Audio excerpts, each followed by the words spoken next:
வீட்டில் வந்து வெறும் பிரிஞ்சா போட்டு சாப்பிடுறாங்க, பிரியாணியை போட போட்டுறாங்க. அங்கே எல்லாம் சுற்றி பிரியாணி செஞ்சுக்கிறாங்க.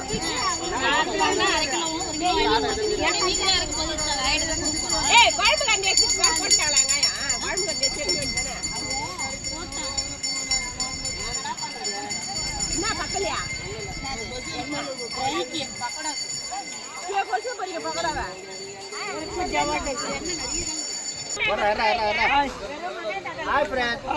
நம்ம கனிமா கோயில்ல சாம்பார் வச்சு சாப்பிடுவோம்.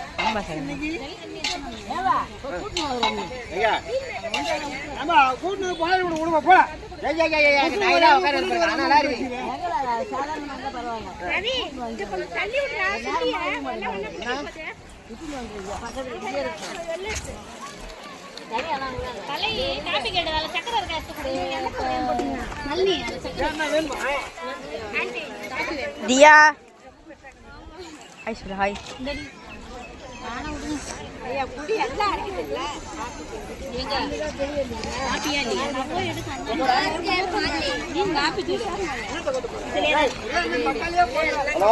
சொன்னாயா? இங்க பாருங்க சொன்னாயா?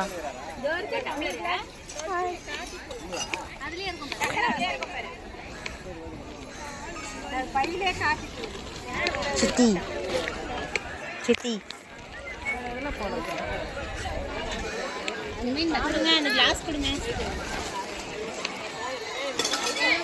சுத்தி அழகா உட்கார்ந்து வச்சுருக்காங்க.